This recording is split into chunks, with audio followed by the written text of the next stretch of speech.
Assalamualaikum warahmatullahi wabarakatuh. Innal hamdalillah nahmaduhu wa nasta'inuhu wa nastaghfiruh wa na'udzu billahi min shururi anfusina wa min sayyiati a'malina.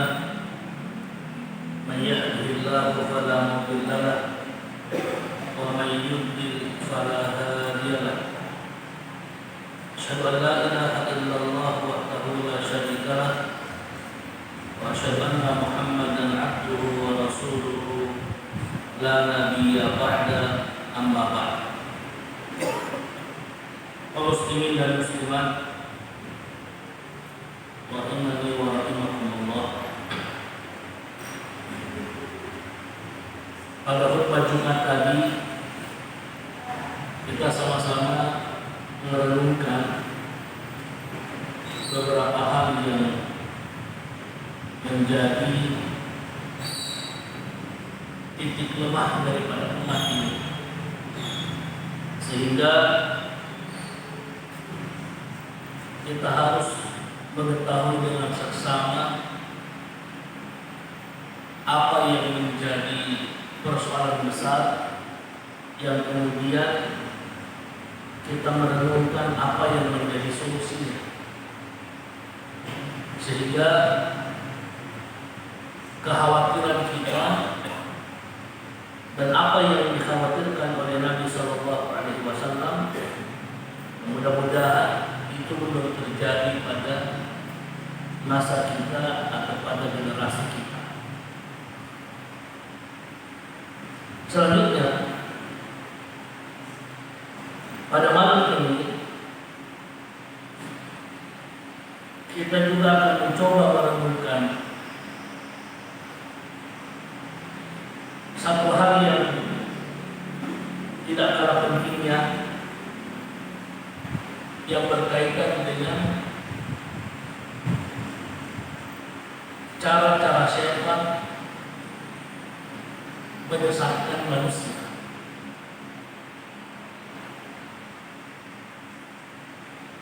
Kalau kita mengetahui apa yang menjadi perangkap-perangkap syaitan, maka kita bisa waspadai sebelum kita itu masuk di dalam lingkaran syaitan.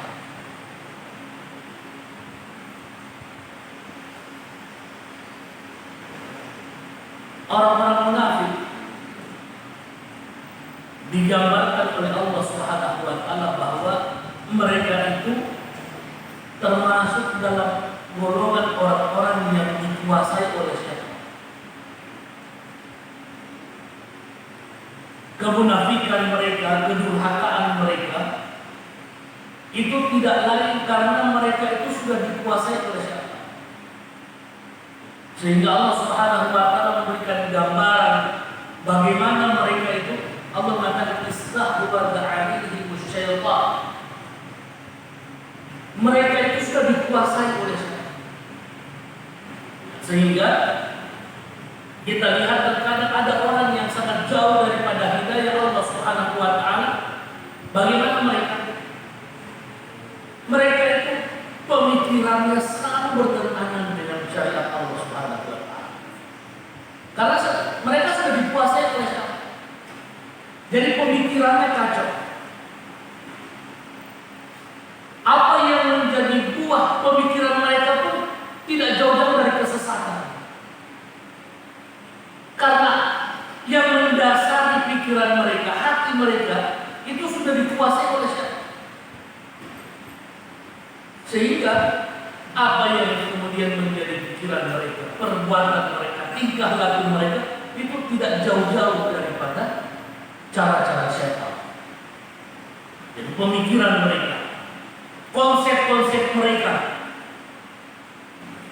setiap kali mereka mengonsep sesuatu, pasti sesuatu itu tidak jauh-jauh daripada kesesatan. Sehingga pada beberapa ayat sebelum ayat ini, Allah Subhanahu wa taala menyebutkan salah satu ciri daripada orang-orang yang dikuasai oleh syaitan. Allah berfirman, "Alam tara, apa ayat? Tidakkah kau melihat orang-orang yang menjadikan di dalam surat Al-Mujadilah,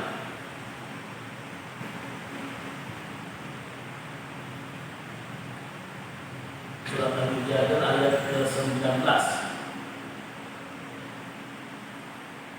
Allah Subhanahu wa taala menyebutkan bahwa orang-orang munafik mereka itu berkoalisi dengan orang-orang yang dimurkai Allah Subhanahu wa taala. Kalau kita berpikir orang beriman tidak mungkin sampai berpikir seperti itu. Orang-orang yang mendapatkan hidayah Allah Subhanahu wa taala itu tidak mungkin kemudian mempunyai konsep dan pemikiran seperti itu. Sudah jelas-jelas dan sudah nyata bahwasanya Allah Subhanahu wa taala mengatakan bahwa mereka itu adalah orang-orang yang dimurkai Allah Subhanahu wa taala. Tapi ternyata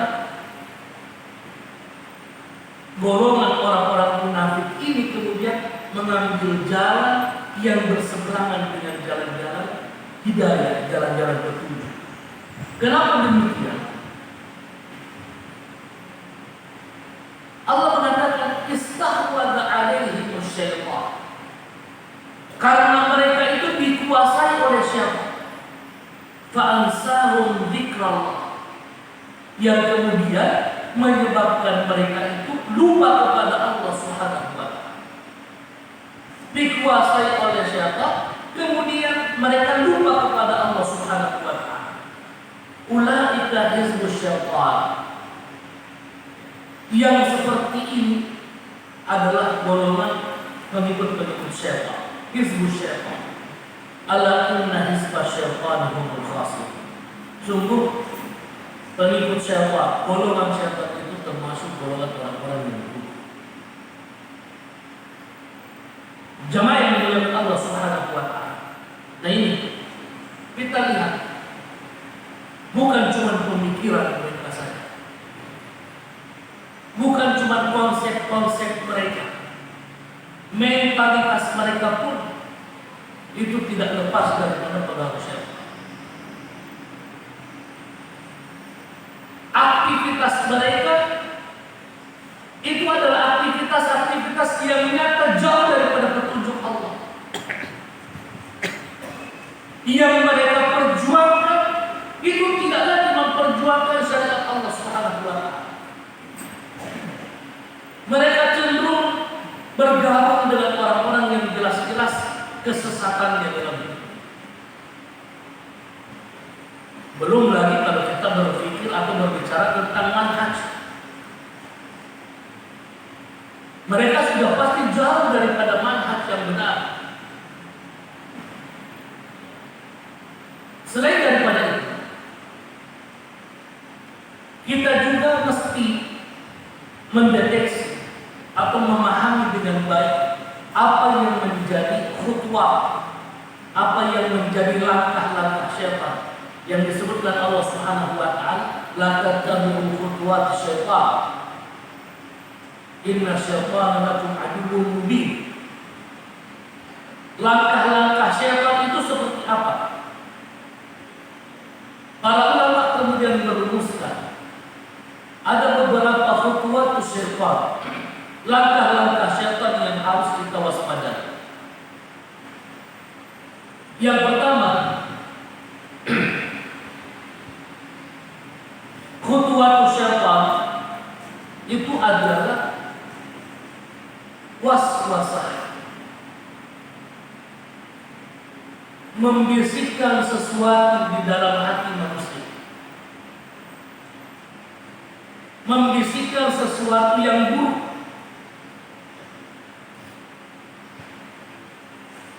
sehingga terkadang seseorang itu bahkan dalam kesendiriannya pun mereka berani untuk bermaksiat kepada Allah Subhanahu wa taala.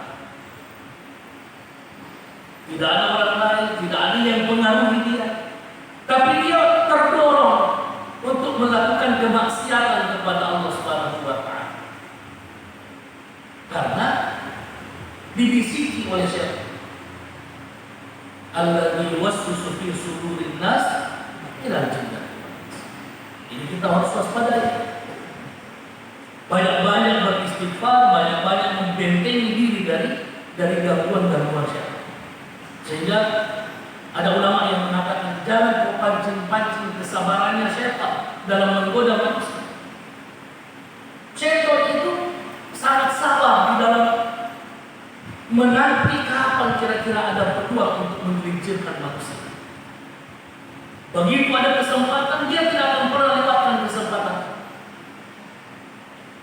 Mereka berupaya mencari celah sekecil apapun celah. Disitulah kemudian syaitan masuk menggoda manusia. Kemudian di antara hal lain selain al-waswasah, syaitan itu di antara langkah-langkahnya menjadikan kita lupa kepada Allah, menjadikan kita lupa pada kebenaran, menjadikan kita lupa pada hal-hal yang penting, menjadikan kita lupa jadwal pengajian, menjadikan kita lupa jadwal majelis taklim, menjadikan kita lupa pada nasihat, menjadikan kita lupa pada Al-Quran, menjadikan kita lupa pada nasihat dan lain sebagainya. Itu di antara langkah-langkah syaitan.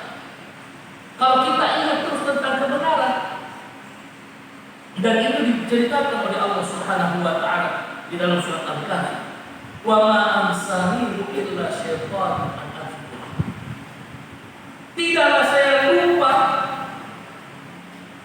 untuk mengingat hal itu, melainkan syaitan yang menjadikan lupa untuk ingat itu besar. Ada sesuatu yang sangat penting untuk dilakukan, ternyata yang menjadikan kita lupa untuk mengingat syaitan. Dia menjadikan kita lupa untuk ingat itu kebenaran. Maka kita harus banyak-banyak beristighfar. Termasuk di antaranya lupa pada hafalan, lupa pada kebenaran, lupa pada petunjuk-petunjuk Allah Subhanahu wa taala. Kemudian khutwat syaitan yang lain, langkah-langkah syaitan yang lain dalam menyesatkan manusia adalah angan-angan yang panjang, tolak amal.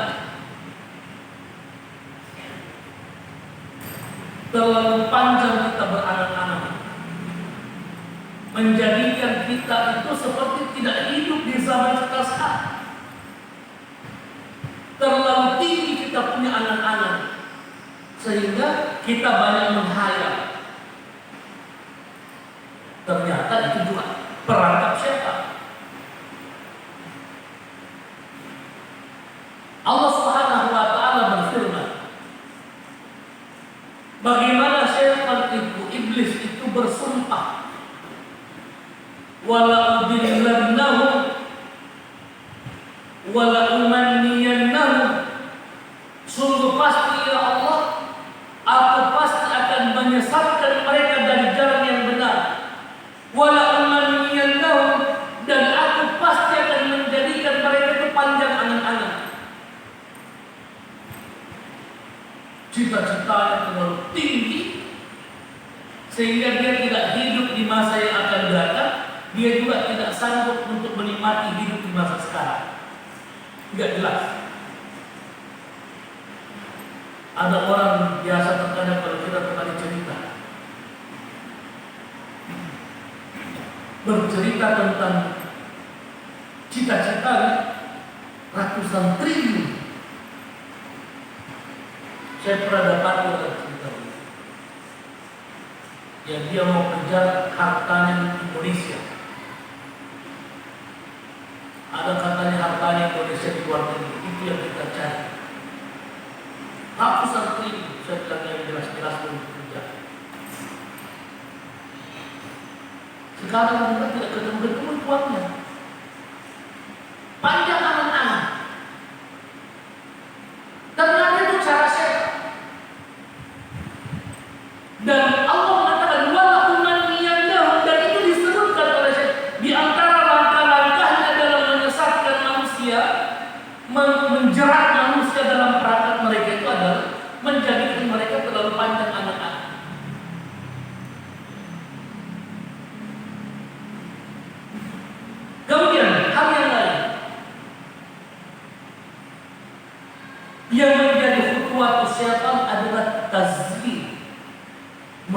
menghiasi sesuatu sehingga terkadang sesuatu yang halal itu kelihatan indah.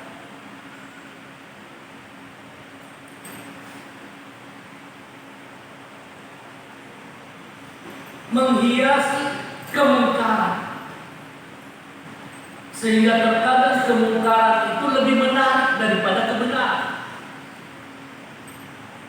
Menghiasi kesesatan sehingga kesesatan itu setiap kali muncul pasti ada pengikutnya. Coba saja kita lihat di negara kita ini, setiap kali ada ditangkap sama polisi dan dipaksa pasti ada pengikutnya. Kenapa bisa seperti itu? Karena syaitan itu terlalu canggih dalam menghias kesesatan, sehingga dalam pikiran sebahagian orang kesesatan itu adalah kebenaran, kemungkaran itu adalah kenikmatan, kemungkaran itu adalah hidayah. Yang dia anggap sesat orang-orang yang benar, yang dia anggap ketinggalan adalah orang-orang yang istiqomah di jalan Allah Subhanahu wa Ta'ala.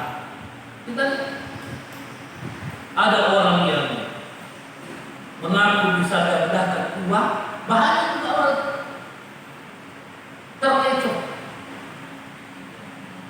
Ada investasi bodoh, banyak juga orang yang tertipu. Ada yang menjanjikan bonus macam-macam, banyak juga yang tertipu. Sehingga begitu indahnya terkadang yang dinamakan sebagai judi itu tidak jelas. Ini judi atau investasi?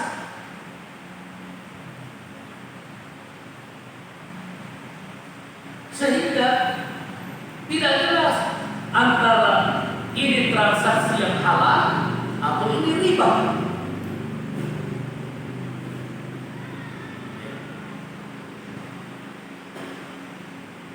Berbagai macam produk-produk yang ditawarkan oleh syaitan dan para pengikut-pengikut,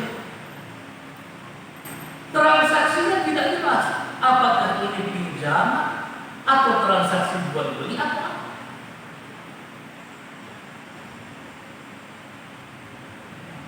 Beberapa tahun yang lalu contoh,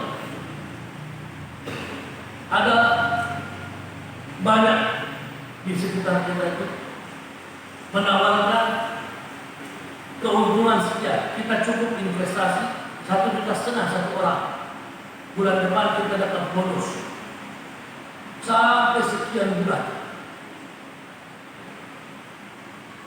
Saya ditawarkan, saya sudah kasih jelas dulu apa akadnya ini. Islam itu jelas aturannya. Ini akadnya investasi. Kalau investasi aturannya seperti ini. Ini akadnya utang. Kalau utang berarti persyaratannya seperti ini. Jual beli, apa yang kau jual, apa yang saya beli harus jelas. Tapi tidak mesti pokoknya baru berapa bulan ditangkap direktur. Syaitan itu seperti tazkir, menghiasi sesuatu sehingga kita itu tertipu. Makanya kalau kita baca di dalam tafsir bagaimana syaitan itu menghiasi jalannya Adam alaihissalam sehingga bisa terkecoh melanggar aturan Allah Subhanahu wa Ta'ala. Jelas-jelas Allah Subhanahu wa Ta'ala mengatakan la taqrabu hadhihi syajarah. Wahai Adam, wahai Hawa, jangan dekati pohon ini. Datang syaitan mengatakan, tidaklah Allah itu melarang kau mendekati pohon ini karena Allah tidak mau kalau kau kekal abadi di sini. Allah tidak mau kalau kau itu jadi malaikat. Jadi Allah larang untuk makan itu. Akhirnya apa? Ya terserah. Kata syaitan, inilah malam yang nafsi. Saya cuma kasih nasihat. Terserah kau untuk atau tidak. Ini padahal sudah perangkat. Ini sudah perangkat yang menjerat Adam alaihissalam, menjadikan Adam begitu penasaran dan apa sih Allah melarang kita untuk makan. Akhirnya dimakan oleh itu, dan itu yang menjadi ujian besar bagi Adam alaihissalam. Jamaah yang dimuliakan Allah, ternyata ini yang menjadi sumpah daripada iblis. Allah berfirman, qala rabbi. Iblis mengatakan, wahai Tuhanku, bima aghwaytani, karena kamu telah menyatakan saya ini tersesat, la uzayyinanna lahu fil ardh, aku pasti akan menghiasi segala sesuatu untuk mereka di dunia, wala udhiyannahum ajma'in, dan aku bersumpah akan menyesatkan mereka semua dari jalan yang benar. Ternyata iblis itu bersumpah, la uzayyinanna lahum fil ardh, aku pasti akan hiasi segala sesuatu di dunia. Aku akan jadikan dunia ini begitu indah di mata manusia sehingga mereka menjadi sesat semua dalam hidup. Ini yang harus kita waspadai. Kemudian di antara hal lain dari khutuwat syaitan, syaitan itu menjanjikan sesuatu, tapi janjinya itu janji palsu.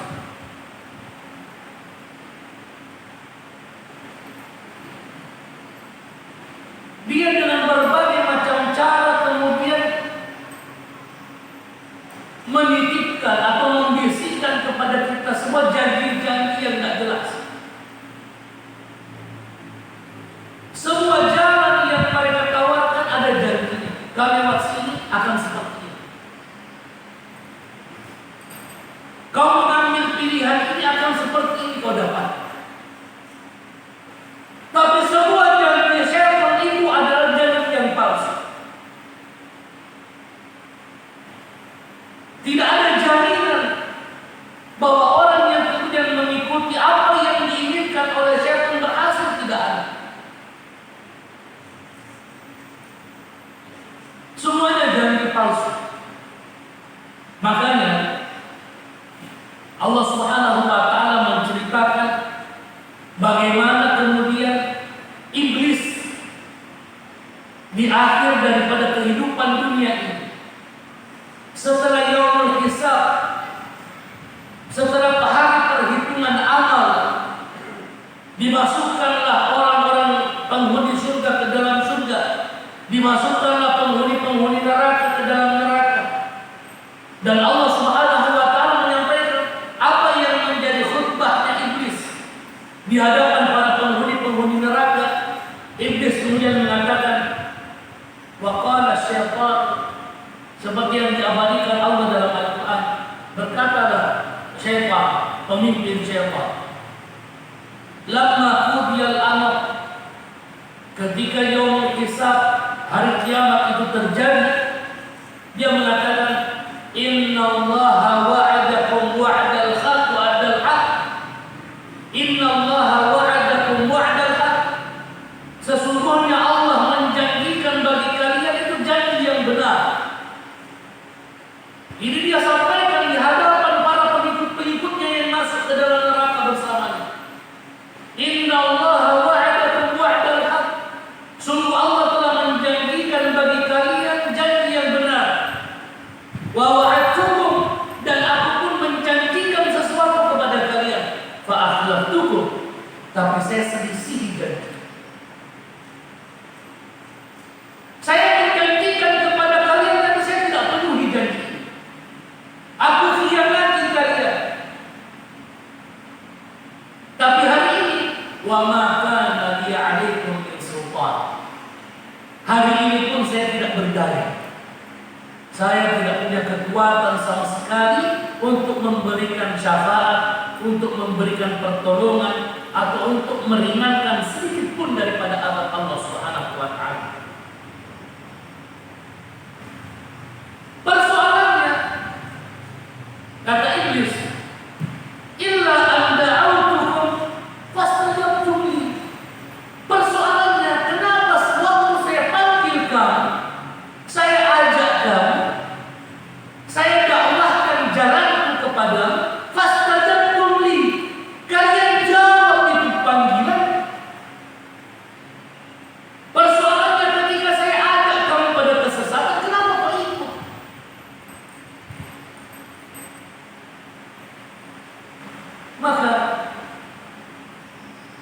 Fala talumuni wa lumu anfusakum. Fala talumuni wa lumu anfusakum. Jangan kau celah saya, tapi celah dirimu sendiri. Ini katanya. Dia berlepas tangan. Dia berlepas tangan bahwa waktu di dunia saya menjanjikan sesuatu kepada kalian, fa'akhlaftukum, tapi saya selisih. Maka jangan kau salahkan saya, salahkan dirimu sendiri. Alhamdulillah. Ini ceramah ini, pesan iblis ini disampaikan di hadapan semua penghuni-penghuni neraka. Pernyataan dari iblis bahwa dia berlepas tangan dari para pengikut-pengikut. Saya cuma ajak kalian, tapi kenapa kalian mau ini? Waliyahulillah. Jamaah yang dimuliakan Allah Subhanahu wa ta'ala. Kemudian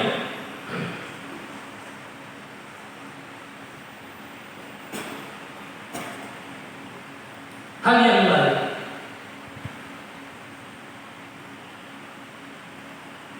bagaimana kemudian syaitan ini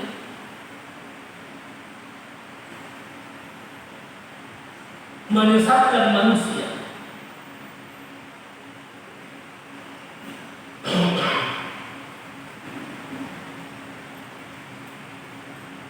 Di antara khutuwat atau langkah-langkahnya adalah talbisul haqq wal batil, mencampur adukan kebenaran dan kebatilan.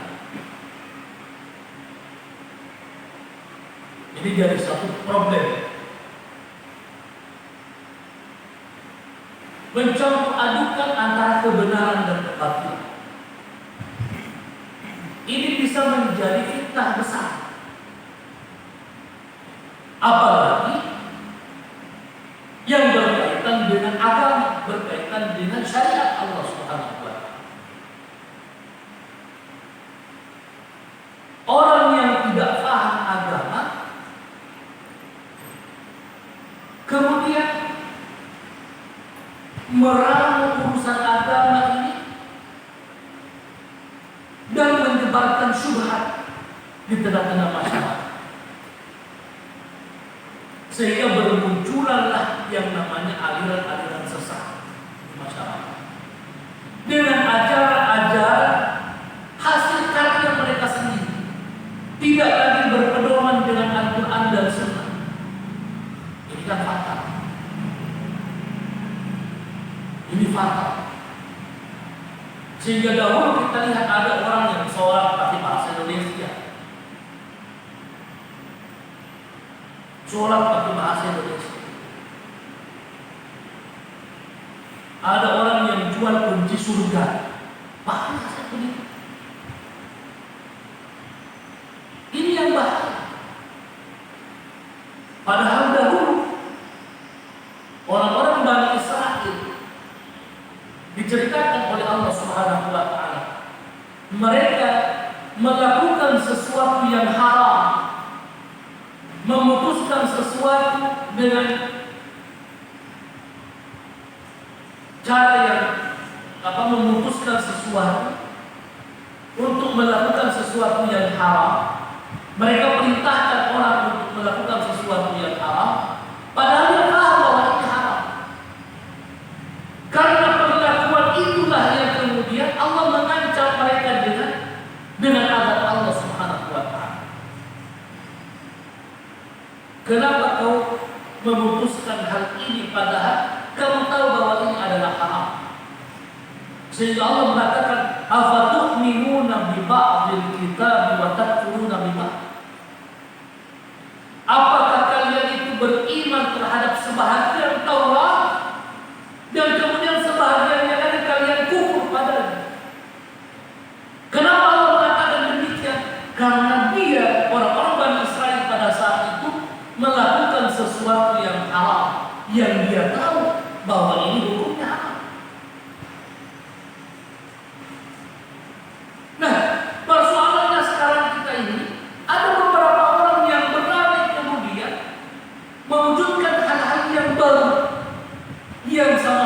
tidak berpedoman dengan Al-Quran dan Sunnah. Dan mereka mengatakan ini bagian daripada agama. Talbisul haq bil batil, mencampur adukan antara kebenaran dengan kebatilan.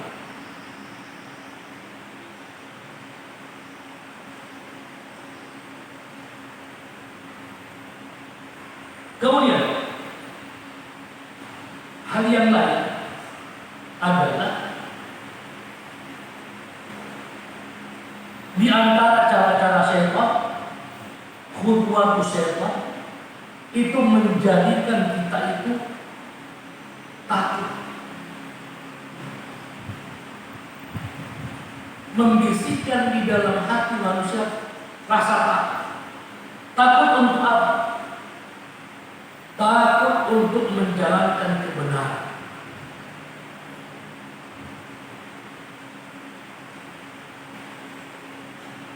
Membisikkan di dalam hati kita takut untuk melaksanakan syariat Allah.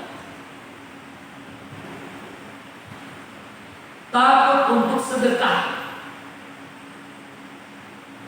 Yang dibisikkan, kalau sedekah aku miskin. Dan itu dibisikkan di dalam hati manusia.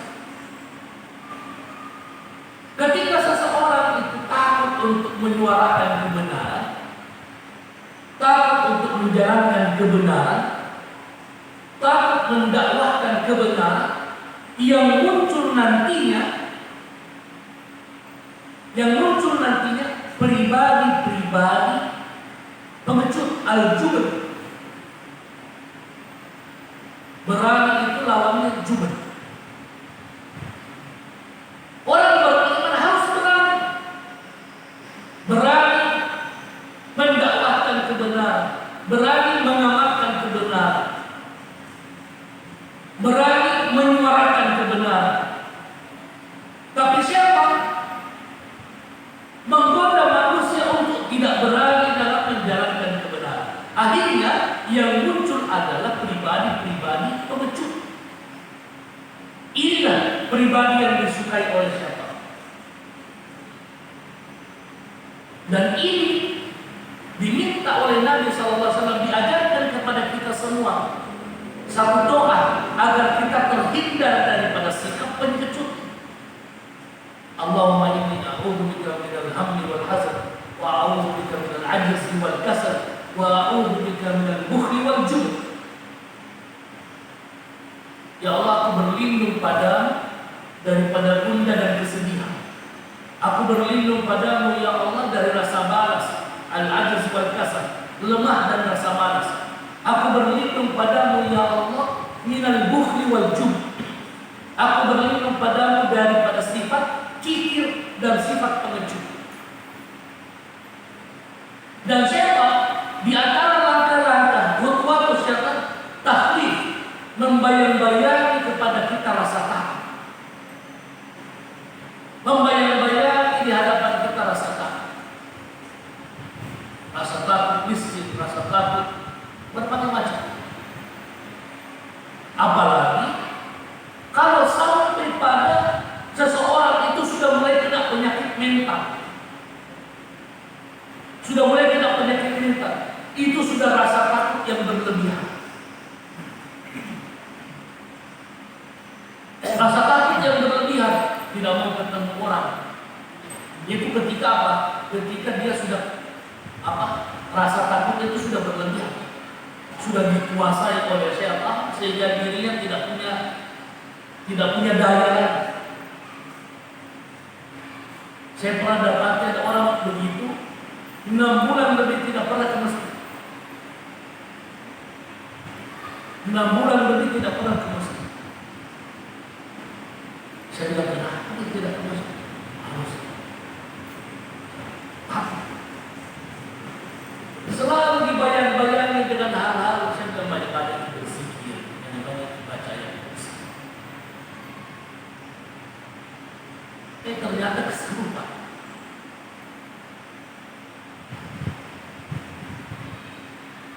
Hal pertama itu diawali dengan hal-hal sepele.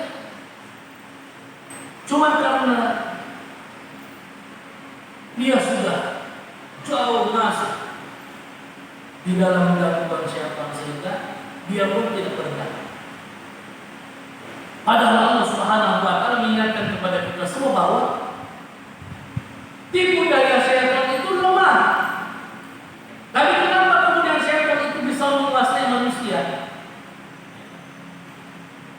Karena pada saat itu manusianya berada pada posisi lebih lemah daripada syaitan. Istahwata alaihim syaitan fa'ansahum dzikrallah. Dia dikuasai oleh syaitan sehingga menjadikan mereka lupa kepada Allah. Bisa seseorang lupa kepada Allah, Allah juga lupa kepada dia. Fadhkuruni azkurkum. Kalau kita ingat kepada Allah, Allah ingat kepada kita. Persoalannya dia lupa kepada Allah sehingga apa? Dia tidak punya lagi kontrol dalam kehidupan. Lupa berzikir, lupa baca ayat kursi, lupa zikir pagi dan petang, lupa banyak beristighfar kepada Allah Subhanahu wa taala. Yang padahal itu semua merupakan benteng-benteng kokoh yang membentengi kita semua daripada gangguan-gangguan syaitan. Dari semua ini, kemudian apa yang menjadi persoalan besar? Hasilnya, ketika seseorang itu masuk dalam perangkap iblis, masuk dalam perangkap syaitan, terbelenggu dengan khutuwatus syaitan, yang ada adalah akhirnya bermunculanlah pribadi-pribadi khianat. Apa yang kita harapkan daripada generasi yang dikuasai? Apa yang kita harapkan dari orang yang memperturutkan hawa nafsunya? Apa yang kita harapkan daripada pribadi yang jauh dari Allah? Ansahum dzikrallah. Apa yang kita harapkan dari orang yang jauh dari agama, jauh dari masjid? Khianat, mengkhianati kebenaran, mengkhianati orang-orang saleh, mengkhianati syariat Allah Subhanahu wa taala. Setengah mati dididik, dibina, dibesarkan. Kemudian dia lihat kemungkaran, lebih tertarik dia pada kemungkaran. Itu sama persis dengan umatnya Nabi Musa. Ketika diselamatkan dari negara Fir'aun, dari Laut Merah, setengah mati berbagai macam upaya dia diselamatkan oleh Allah, diselamatkan oleh Nabi Musa alaihissalam dari kejaran Fir'aun, dimanjakan dengan berbagai macam nikmat diberikan oleh Allah Subhanahu wa taala. Bahkan Allah mengatakan, "Wa faddalakum 'ala katsir." Kami berikan kalian nikmat keutamaan lebih daripada yang lain. Bahkan di ayat yang disebut wa anni faddaltukum 'alal alamin. Kami berikan kalian keutamaan lebih daripada yang lain. Begitu dia selamat, dia mendapati sekelompok kaum yang musyrik. Dia mengatakan kepada Nabi Musa alaihissalam, "Ya Musa, ij'al lana ilahan kama lahu alihah." Wahai Musa, bikinkan juga Tuhan seperti Tuhannya dia. Bagaimana tidak paham Nabi Musa alaihissalam? Ini kita baru saja diselamatkan oleh Allah Subhanahu wa taala dari kejaran Fir'aun. Tapi ternyata ketika orang ini memang dari awal konsepnya sudah rusak, cara berpikirnya sudah mengikuti langkah-langkah syaitan. Tidak ada yang dia pikir kecuali hal-hal yang tidak jauh dari kemungkaran. Sehingga Nabi Musa mesti mengatakan, "Innakum qaumun tajhalun." Kayak kalian ini umat yang bodoh. Bukankah semua yang kita lalui ini adalah nikmat pertolongan dari Allah? Seharusnya kita istiqamah, konsisten dengan akidah yang benar, konsisten dengan ibadah kepada Allah Subhanahu wa taala sebagai bentuk daripada rasa syukur kita. Dia malah minta Tuhan seperti Tuhan-Tuhannya orang-orang musyrik. Waliyahulillah. Selain itu, orang-orang yang terpedaya masuk dalam perangkap khutuwatus syaitan, itu akan bermunculan orang-orang yang apa istilahnya jumud, kaku, keras, monoton. Yang ada di pikiran mereka itu cuma itu saja. Hati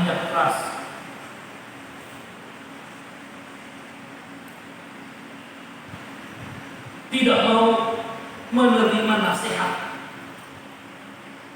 tidak pandai membaca nikmat Allah Subhanahu wa taala. Ternyata ini semua adalah karunia Allah. Diingatkan bahwa kemungkaran itu ujung-ujungnya binasa. Tidak mau mendengar, tidak mau mengambil pelajaran daripada kegagalan umat-umat terdahulu. Coba belajar dari umatnya Nabi Musa, belajar daripada umatnya Nabi Nuh, belajar daripada umatnya Nabi Saleh. Itulah hikmahnya kenapa diceritakan dalam Al-Quran, supaya kita bisa mengambil hikmah dan pelajaran, tidak mengulangi dosa dan kesalahan daripada umat-umat yang masa lalu. Dikatakan oleh Allah Subhanahu wa taala kepada Bani Israel bahwa inna haula'i mutabbar, mereka orang-orang musyrik, ahli maksiat, ahli kemungkaran, inna haula'i mutabbar, mereka pasti akan binasa cepat atau lambat. Cepat atau lambat dia pasti akan binasa, karena itu sudah menjadi ketentuan Allah. Tidak ada yang abadi. Orang-orang yang bermaksiat kepada Allah, orang-orang yang syirik kepada Allah, mereka hanya menunggu waktu cepat atau lambat. Ma'rufi, tidak ada apa-apa dari kemusyrikan yang dia lakukan. Dia tidak bisa kemudian mengambil sesuatu faedah satupun dari setiap kemungkaran dan kemaksiatan yang mereka lakukan. Apa yang bikin kau tertarik? Wabakilum maka yang tapi peringatan keras seperti ini itu tidak sanggup menjadikan dia sadar. Karena kenapa? Ya, karakternya sudah menjadi karakter jumut, itu sudah membalik. Jadi bahaya. Orang-orang yang sudah masuk dalam perangkap syaitan itu susah untuk kemudian memberikan hidayah petunjuk kepada mereka. Jamaah yang dimuliakan Allah Subhanahu wa taala, ini beberapa hal penting nasihat untuk kami pribadi dan kepada jemaah sekalian. Mudah-mudahan apa yang kita renungkan pada malam ini diberkahi Allah Subhanahu wa taala dan kita semua dijauhkan daripada tipu daya syaitan, insyaallah. Ada warahmatullahi wabarakatuh. Wassalamualaikum warahmatullahi wabarakatuh.